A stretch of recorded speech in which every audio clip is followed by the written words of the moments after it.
নমস্কার,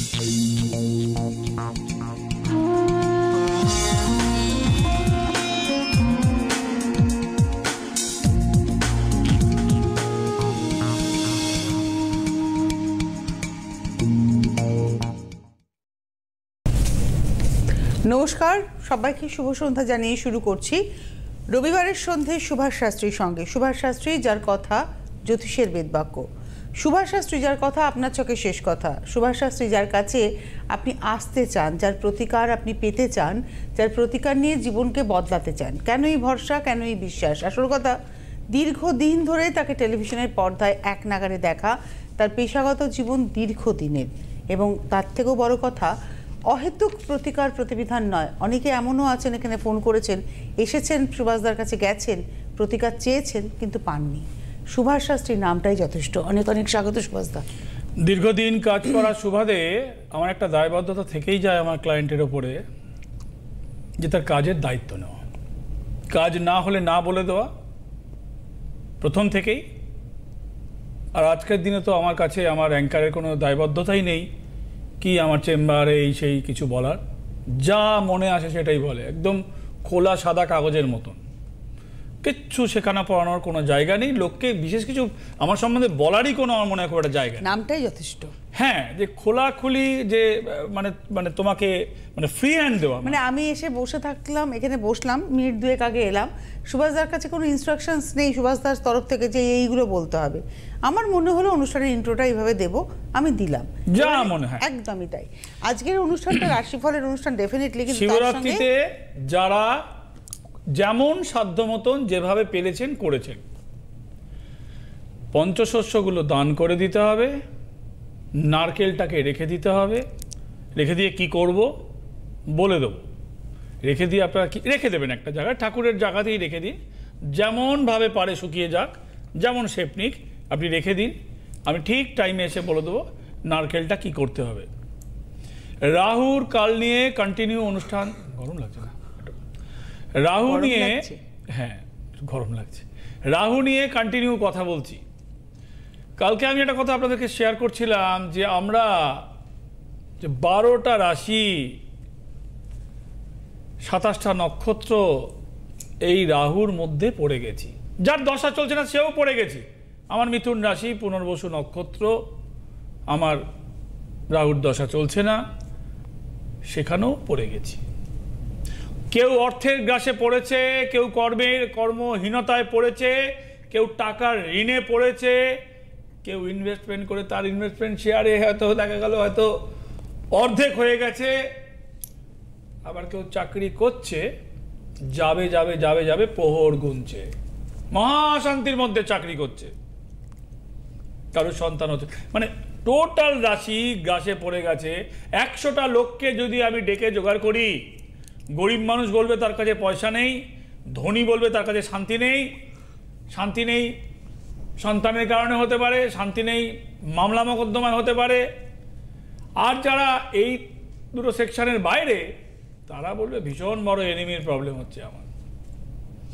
রাহুর গ্রাসে কেতু কি গুপ্ত শত্রুতা করে, রাহু কি ওপেন শত্রুতা করে? রাহুর গ্রাসের জন্যে দেখুন, শনি আর রাহুর জন্যে, এর জন্যে আপনি আপনার শরীরের যা ওজন, ধরে নিচ্ছি আপনার শরীরের ওজন 70 কিলো, তাহলে আপনি 10 ভাগের 1 ভাগ, অর্থাৎ কিনা 7 কিলো কয়লা কিনে অমাবস্যা কিংবা পূর্ণিমাটা খুব কমজোর থাকে অমাবস্যার দিন, আর রাহুর দিন হচ্ছে মঙ্গলবার, হয় মঙ্গলবার, নয় you can choose any one, মঙ্গলবার অর অমাবস্যাতে নদীর জলে নিজের ওজনের 10 ভাগ 10-এর 1 জলে আপনি ফেলে দেবেন বস্তা করে কয়লা। আপনারা বলবেন কয়লা তো সব জায়গায় পাওয়া যায় না, আমার কিছু করার নেই। কোথায় পাওয়া যায় কোথায় পাওয়া যায় না, সত্যিই শহরে পাওয়া যায় না, আমার কিছু করার নেই। দ্বিতীয় একটা অপশান আছে যে তাহলে কয়লা যদি না ডোবাতে পারেন, কয়লার একটা বিশেষ গুণ আছে, অনেক কিছু জিনিস খনিজের নিচে থেকে ওখানে কয়লা তৈরি হয় ধ্বংসস্তূপের থেকে, এবং ওই কয়লার খনিতেই হীরের জন্ম হয়, কয়লার খনিতেই ডায়মন্ডের জন্ম হয়, আপনারা জানেন। তো কয়লা যদি রাহুর জন্যে হয় তাহলে হিরে হচ্ছে শুক্রের জন্যে। রাহুর গ্রাস থেকে বাঁচলেই তো রাহু কি? রাহু হচ্ছে গ্রাস, শুক্র হচ্ছে দৈত্যগুরু। দৈত্যগুরু কি? শরীরে যে আমাদের যে রস আছে, অর্থাৎ কিনা যেটা আমরা যেটাকে আমরা বলি যে শরীরে যে আমাদের যে রসগুলো আছে, সে পিত্ত রস আছে, তামসিক রস আছে, আর গুণও বলা যেতে পারে। মানে গুণ তো নয়, পিত্তরসকে আপনি কি পিত্ত গুণ বলবো না। পিত্ত দোষ লাগলে কি বলবো, সেটাকে পিত্ত কি বলবো, দোষটাকে দোষই বলতে হবে। হ্যাঁ, গুণ যেটাকে বলা হয়, অনেকে বলে একটু শুদ্ধ ভাষায় গুণ শব্দ ইউজ করা হয়, কিন্তু না, গুণের এখানে কোনো রকম কাজ তো গুণ মানে তার যোগ্যতাকেই বলা হয়, যে কিছু পজিটিভ করে সেটাকে গুণ বলা যেতে পারে। কিন্তু যে যেখানে আমাদের হানি হয় সেটাকে আমরা দোষ কথাটা বলাটাই প্রযোজ্য, দোষ কথা বলাটাই খুবই প্রযোজ্য। তো আমার যেটা শরীরে, প্রত্যেকের শরীরে, আমার আপনার সবার শরীরের মধ্যে যে তমগুণ, রজগুণ, পিত্তগুণ, এবং এই যে রজগুণ, এটা কিন্তু তামসিকটা কিন্তু শুক্র কন্ট্রোল করে। আমাদের যখন বয়স 16 থেকে 18 বছর পরে, যখন আমরা যৌবনে পা দিই, তখন সেই গুণের কার্যকারিতা শুরু হয়। বাচ্চাদের, ছোট ছোট ছেলে মেয়েদের মুখে ব্রণ দেখা দেয়, পিম্পলস হয়, এবং শারীরিক কিছু চেঞ্জেস, মেন্টালি কিন্তু কিছু চেঞ্জেস তৈরি হয়। বিশেষ করে মেয়েদের যখন পিউবার্টি হয় তখন বিশেষ চেঞ্জেস দেখা যায়, ছেলেদেরও দেখা যায়, অতটা নয়, মেয়েদের মতো অতটা নয়। এইটা কন্ট্রোল করে শুক্র, অর্থাৎ কিনা রাহুটাকে, যদি আজকের এই আলোচনা কেন, যদি রাহুটাকে আমি বন্ধ করে দিতে পারি আপনাদের, রাহুর যদি নেগেটিভিটিটা, তাহলে আপনার ছেলে মেয়ে উচ্ছন্নে যাওয়ার জায়গাটা কমে গেল, চলে গেল কথাটা পুরোপুরি বলতে পারবো না আমি। এরপরও অনেকগুলো ফ্যাক্টর ক্লিক করে, যেগুলো থেকে ওইটা করার পরও আপনার ছেলে উচ্ছন্নে যেতে পারে। কিন্তু মোস্ট অফ দি চান্স, আমার যত আমি প্র্যাকটিস করেছি, যত আমি লোক দেখেছি, যত বছর আমি কাজ করছি, সেখান থেকে আমি খুব দায়িত্ব নিয়ে বলতে পারি যে সেখানে আপনার 70, 75, 80, ম্যাক্স টু ম্যাক্স 80% চান্স নষ্ট হওয়ার চান্স চলে গেল। সে হয়তো মোবাইলে আজে বাজে জিনিস দেখছে, কিন্তু তার অ্যাডিকশান হচ্ছে না।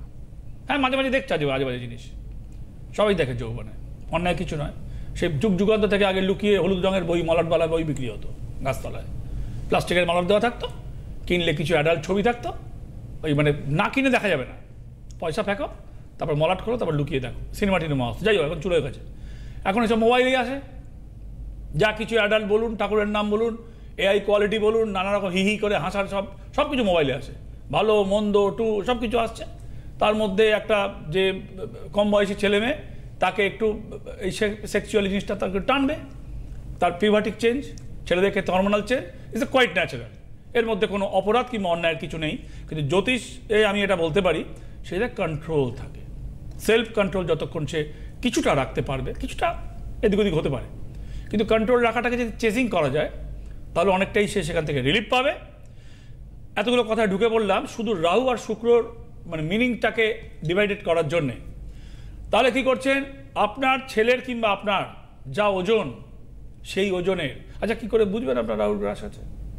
কী করে? এই আলোচনা শুনে আপনি মানে ইউ কান্ট মানে আইডেন্টিফাইড আপনার রাহু আছে কিনা। আমি প্রত্যেকে এখন রাহুকাল বলে দিচ্ছি, যারা দেখাতে আসছে, যারা দেখিয়ে গেছে, কাগজ নিয়ে এলে, দেখাতে এলে লিখে দিচ্ছি রাহুকাল, ফাইন্ড আউট করে দিচ্ছি। রাহুকালে যদি, রাহুকালটা প্রতিদিনের, দাঁত মাজা, স্নান করা, খাওয়া দাওয়া, চুল আঁচড়ার মতন এভরিডে চেষ্টা করি ইনফর্ম করার। সবাই মোটামুটি প্রাপ্তবয়স্ক, আপনাদেরকে যতটা সম্ভব অ্যালার্ট করা যায়। কয়লা যদি জলে ফেলতে না পারেন কি করবেন? বাঁ দিকের পা দিয়ে সর্ষের তেল, তাহলে আপনাকে এটা 3 মাস করতে হবে, মাসে একবার কিংবা সপ্তাহে একবার। সপ্তাহে একবার না করলেও মাসে একবার করে। মঙ্গলবার হচ্ছে রাহুর বার, মাথায় রাখবেন, মঙ্গলবার হনুমানজিরও বার।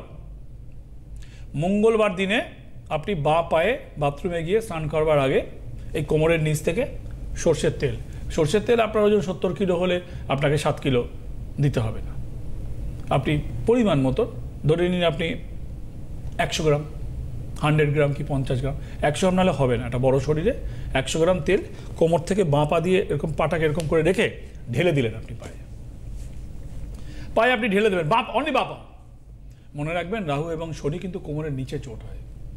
আপনারা দেখুন যাদের বয়স্ক মানুষ কিংবা কম বয়সী মানুষ ভারী চেহারা, আপনারা বলবেন ভারী চেহারা তো কোমরে ব্যথা হবে, যে কমন কি জ্যোতিষী করছেন আপনি? ঠিকই বলছি, মিডিয়াম চেহারারও হবে, রোগা মানুষেরও হাড় ক্ষয়ে যায়। আবার খুব বড় চেহারা সারা জীবনই মানে ওভারওয়েট একটু ভালোই আছে, মানে অনেকটা সময় সে ভালো আছে। হ্যাঁ, তো এইটা কোনো রোগ কিন্তু কোনো বয়স নির্ভর নয়। রোগ হচ্ছে আপনার গ্রহ নির্ভর আর আপনার লাইফস্টাইল নির্ভর। রোগ কিন্তু বয়স নির্ভর নয়। 80 বছরের লোকও অনেকটাই সুস্থ আছে, আর 35 বছরের ছেলে বলছে আমি আর পাচ্ছি না।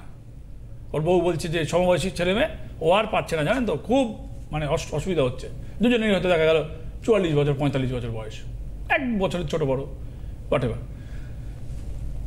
তেল ঢাললে কিন্তু উইকলি মানে মঙ্গলবার করে হয় 15 দিনে একবার, না সপ্তাহে একবার, মাসে 2 বার না করলে কাজ হবে না, মিনিমাম 3 থেকে 6 মাস করতে হবে সর্ষের তেল। আর কয়লা যদি ভাসান তাহলে কি ওয়ান টাইম না, এটা বছরে 4 বার, অর্থাৎ কিনা 3 মাস করে, একটা কোয়ার্টার করে 1 বছর যদি আপনি 4 মাস 4 বার নিজের ওজনের, যা ওজন 80 কিলো হলে 8 কিলো, 60 কিলো হলে 6 কিলো, এই যদি করে আপনি যদি জলে ফেলে দেন তাহলে কিন্তু আপনার কাজ হবে। কয়লা না হলে তেলের অপশানে যেতে পারেন। রাহুর গ্রাসে রাহু যেখানে বসে থাকবে সেখানে অমঙ্গল লাগায়, বিশেষ করে মঙ্গলের সাথে মার্চ হলে বেশি অমঙ্গল লাগায়। কি অমঙ্গল লাগাবে? বিবাহের ক্ষেত্রে তৃতীয় সম্পর্কের হাতছানি। আপনার বউ আপনার কথা শুনবে না। আর বউকে কেন দোষ দিচ্ছি? স্বামীও আপনার কথা শুনবে না। স্বামী স্ত্রীর সম্পর্কের মধ্যে তার মধ্যে কেউ একজনের কথা শুনছে না, তার আকর্ষণটা বাইরে চলে যাচ্ছে। রাহুর গ্রাস মানে কথা বাড়ালে বেড়ে যাবে রাশিফলের অনুষ্ঠান। 2-4টে কথা আগে রাশিফলটা বলে নিই, তারপর দেখা যাক। আজকে মূলত এই অনুষ্ঠানে ফোন নেব না, আপনাদের সাথে ইনফরমেশান শেয়ার করব প্রতিদিন, যাতে আপনারা নিচে কিছু আপডেট করতে পারেন। এবং জ্যোতিষের মূল কাজ আমি মনে করি জ্যোতিষের থেকে আসার আগেও আপনার ঘরে বসে কিছু সিস্টেমকে ফলো করা, লাইফ টাইমের মধ্যে ঢুকিয়ে নেওয়া, পুট করা, ইনপুট করা, সেটা হচ্ছে মেন জ্যোতিষের কাজ। দেখুন এইটা তো করতে হবে, তো এইটার পরেও যদি কোনো থাকে তাহলে জ্যোতিষের কাজ আছে। You are not a astrologer, তাই তো কিন্তু আমি যেগুলো বলছি সেটা যদি আপনি পুট করেন, যেমন ধরুন তাহলে বলবেন রাহুকাল কোথায়? এই রাহুকাল তো আপনাকে ফাইন্ড আউট করতে হবে কারোর কাছে গিয়ে। আমার দাঁতে পোকা লেগেছে কিনা, রক্তে সুগারের মাত্রা আছে কিনা, ব্লাড টেস্ট না করে সুগারের মাপ ভাগ করা যাবে না। কিন্তু রাহুকালটিকে ফাইন্ড আউট করে নিলে ইউ শুড ফলো, চেস করা।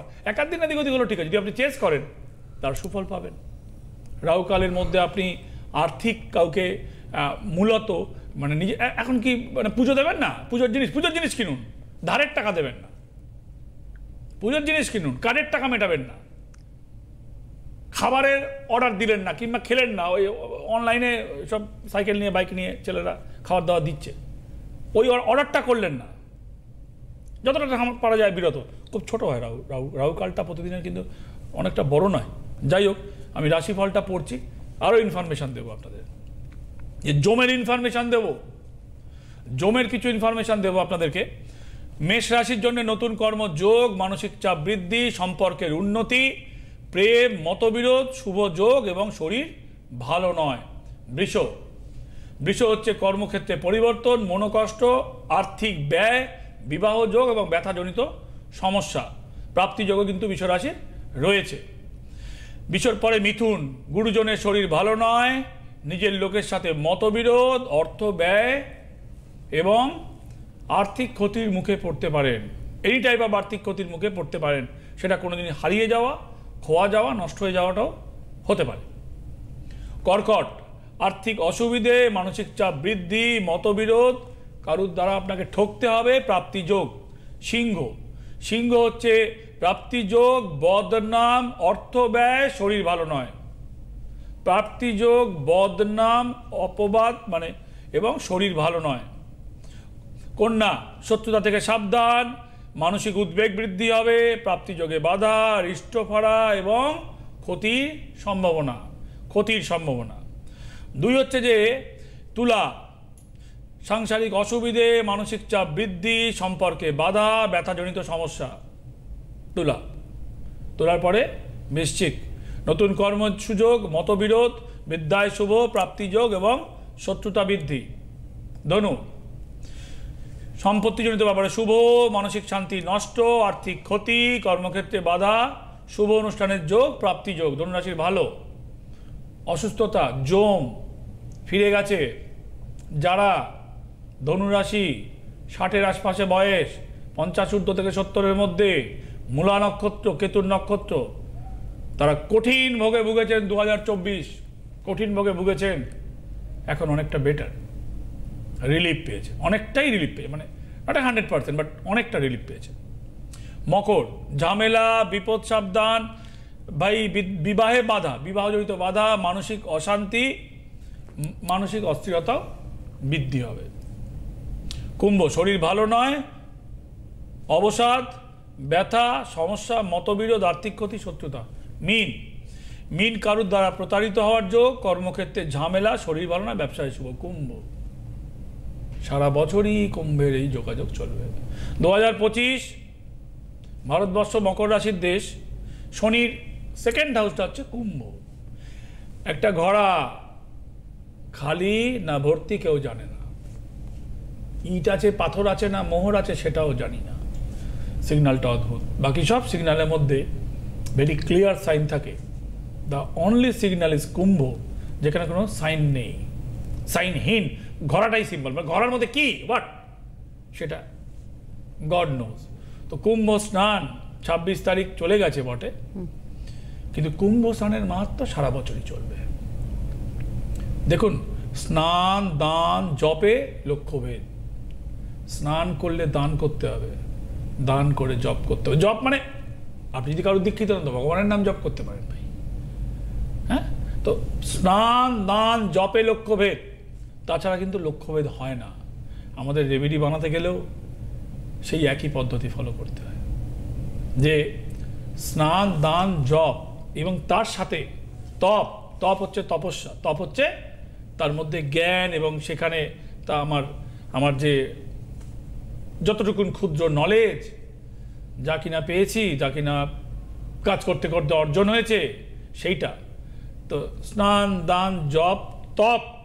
তপটা সবার কাজ নয়, সাংসারিক লোকের কাজ, মানে তপ সবাই জানে না, বাট এই তিনটের তো লোকে অবশ্যই জানে, ভগবানের নাম করা। কুম্ভ স্নানের মাহাত্ম সারা বছরই চলবে। ছিলাম আমি কোথায়? রাহু, মঙ্গলে অমঙ্গল, রাহুর আন্ডারে ছিলাম, পুরো বছরই থাকবো। বৃহস্পতির যে মুভমেন্ট হয়েছে 2000, আমি এখানে একটা ছোট্ট প্রশ্ন আপনাকে করি, যারা রাহুর যারা ফিল করছেন যে আমার রাহুর গ্রাস চলছে, তারা কি রেমেডি রিফিলিং এর ব্যাপারে ভাবতে পারেন? রেমেডি রিফিলিংটা সবাই আপনারা ভাবতে পারেন। রেমেডি রিফিলিংটা হচ্ছে, দেখো,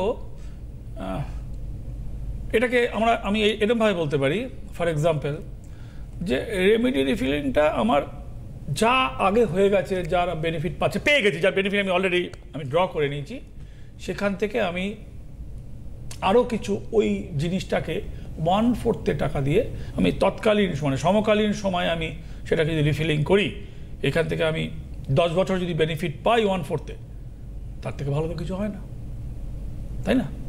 মানে এখন তো সমস্ত জিনিস কি ইউজ অ্যান্ড থ্রো পৃথিবীতে। মোবাইল বলে খারাপ হলে, টিভি খারাপ হলে আগেকার দিনে সে বাক্স পাটটা নিয়ে আসতো, বড় টিভির পেছন ছিল, খুলে সারাচ্ছে সারাদিন ধরে। আমাদের বাড়িতে সেই 7-8 টানা টিভি ছিল, টিদুর সব ঢুকে থাকতো, সেসব যখন টিভি সারাচ্ছে সব বেরোচ্ছে, ইঁদুর আরশোলা বেরোচ্ছে, টিভি সারাচ্ছে, নানা রকমের কুচোকাচা ঝালাই ফালাই করে এটা ওটা পাল্টে দিয়ে চলে গেল। এখন একটা সরু টিভি খারাপ হলে ফেলে দাও, মোবাইলও তাই, যা কিছু ইলেকট্রনিক্স গেজেট তা তুমি জলে দাও, হ্যাঁ, বিসর্জন দাও, নতুন নিয়ে আসো। রেমেডি যদি রিফিলিং করে 1/4 টাকায় আমি another 10 years pi, 8 years pi, what ever, I can draw benefit another 10 years, আর 1/4 টাকায়, তো সেটা ভালো।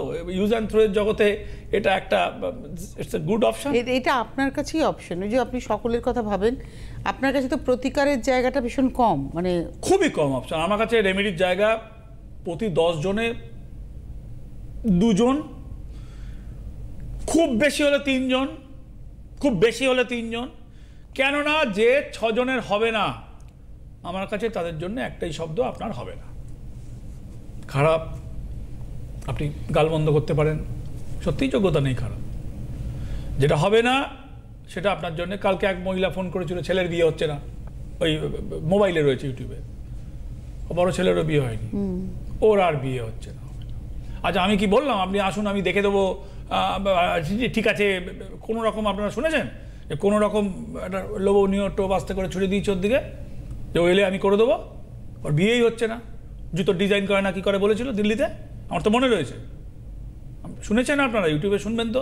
কোনো রকম একটুখানি মারপ্যাচ করে ওই ডজিং পুসিং যা বলা হয়, মানে আছে কথায়, কিচ্ছু নেই, ওর হবে না। আর যেটুকুন যোগ আছে ওইটুকুন ওই বাঁশবনের ডোমকানা বাঁচতে গেলে ওইটুকুনও চলে যাবে, ও আর সুভাষ শাস্ত্রী কোনো কিছু করতে পারবে না। তো তাই বললাম, আমার কাছে অপশান রেমেডির কম, ডিউ টু যে 7 জনের হবে না তার হবে না।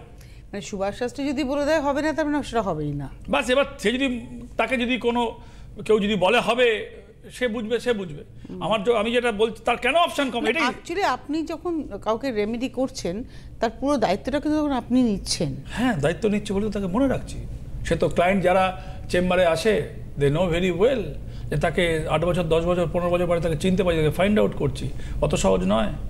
নিজের ঘরের টাকা পয়সা বউ বাচ্চা ছাড়া কোনো ডাক্তারের কাছে দেখিয়ে গেলে 10 বছর পরে আপনাকে বলে দেবে হ্যাঁ ওইটা ছিল না, নট এ ইজি গেম। তো তার মানে আমার তাদের জন্য ব্রেনে জায়গা রয়েছে, সে আমার ব্রেনে ধরা রয়েছে। সে যদি আমার ব্রেনে ধরা না থাকে তাহলে তাকে আমি কি করে ফাইন্ড আউট করলাম? আমার ব্রেনে যদি আমার নিজের জন্য কিলবিল করছে জায়গা আমার নিজের, তাহলে আমি, তুমি বলো না, এত লক্ষ পেশেন্ট দেখা, ইয়েস এত ক্লায়েন্ট দেখেছেন, হ্যাঁ, তাদের জন্য তো জায়গাটা আমার ব্রেনে। আমার তো নিজস্ব কিছু নেই, আমার মা যতদিন বেঁচে ছিল, কি আর বলবো, লজ্জার কথা যদি বলি, ওই গেঞ্জি ফেঞ্জি জাঙ্গিয়া ফাঙ্গিয়া মাই কিনে দিত দোকান থেকে, মানে কিনে নিয়ে আসতেন উনি দোকান থেকে। আর খেয়ে উঠে, মানে আমি সত্যি বলছি, না জীবনে ব্যাগ ধরে বাজারে গেছি, না মাছ চিনি, আপনি কোনো মাছ খাওয়ালে আমি চিনতে পারবো না। আমি তো মাছ মাংস এখন খাই না, বাদ দাও, কিন্তু যখন খেতাম, তো তার মানেটা কী দাঁড়ায়, আমার ব্রেনে আমার নিজস্ব জায়গা খুব কম, ক্লায়েন্টের জন্য জায়গা, সে জায়গা ব্লক করে রয়েছে, তাকে মনে রেখেছি। টাকা নেওয়ার পরে কে কাকে মনে রাখে? টাকাটা নিয়ে যাওয়ার পরে এই যে রিফিলিং অফ রেমেডি, এটাও কিন্তু আপনি তাদের কথাই ভেবেছেন। হ্যাঁ, তাহলে তো আপনি যদি কাউকে 3টে প্রতিকার দেন, 3বার তাই দেখছে, ডয়ার থেকে এরকম 2 মুঠ তুলছি, একটা করে প্লাস্টিকের নাম লেখা খুঁজে মরছি। এরকম বহু ক্লায়েন্ট রয়েছে যারা দেখছে, বলে হ্যাঁ এই দেখো আমারটাও ডয়ার থেকে তুলে প্লাস্টিকে বাঁধছিল। এই 200খানা প্লাস্টিকের পুড়িয়া থেকে একটা করে বের করা, একটা লোক প্রত্যেকটা ইজি, ব্রেনে চাপ পড়ছে। আর নিজে হাতে প্রতিকার, নিজে হাতে দেখছে তো, লিখে পুড়িয়া করছি, খুঁজে পড়ছি, দেখছে লোকে যারা আসছে চেম্বারে দেখতে পাচ্ছে। ভবানীপুরে যখন আসছে মুঠো করে তুলছি, অন্য জায়গায় তো আর মুঠো করে তুলি না, ওই শিলিগুড়ির পুটলি আলাদা, দুর্গাপুরের পুটলি আলাদা, সেখান থেকে বাঁচছি বসে দেখতে পাচ্ছে। আমি তো 4জন স্টাফ রাখতে পারি, তারা টাকা। এই সময়টাকে আমরা পার করব কি করে? আপনি তো বলেছেন সব রাশিরই খারাপ। দেখুন, কদিন খারাপ? রাহুর জন্য রাহু কালটা ফাইন্ড আউট করলে খুব ভালো হয়। হ্যাঁ, কতদিন খারাপ? মূলত 4 থেকে 8 মাস। রাহুর সংখ্যা 4, যোগ দিলে 8। আমি বলছিলাম যে শুক্র রাহুকে ব্লক করা মানে কিন্তু শুক্রটা আপনার পাওয়ারফুল হয়ে যাবে। শুক্র পাওয়ারফুল হলে আমার কি হবে? দই, মধু, টক দই যদি মাখা যায়। শুক্র পাওয়ারফুল হলে আমার অ্যাকসেপ্টেন্স বাড়বে, শুক্র পাওয়ারফুল হলে আমার টাকার ফ্লো বাড়বে, আমি যে কাজে থাকবো সেখানে প্রভাব বিস্তার করতে পারবো, সামনে বালার ওপরে আমার প্রভাব বিস্তার হবে। অর্থাৎ কিনা আপনার প্রভাব বিস্তার হলে সেখানে আপনার সুবিধা হবে। শুক্র অনেক সুবিধা আদায় করে। আমার মনে হয় আমরা এইটাকে নিয়ে আরেকটু আলোচনা করব আগামী দিনে, আজকের হাতে সময় নেই। গুরুদেবের নির্দেশ, মায়ের আশীর্বাদে সুভাষ শাস্ত্রীর এই পথে হাঁটা, তার কথা জ্যোতিষের বেদবাক্য হয়ে ওঠা। অবশ্যই আপনার ছকের শেষ কথা সুভাষ শাস্ত্রীর কথা। কোনো ফেসবুক পেজ সুভাষদার নেই, সুতরাং আপনার এই ব্যাপারে সতর্ক থাকবেন। অনেক ধন্যবাদ সুভাষদাকে, ধন্যবাদ আপনাদের, নমস্কার। জ্যোতিষ হলো বেদের অঙ্গ, আর সুভাষ শাস্ত্রীর কথা জ্যোতিষ জগতের বেদবাক্য।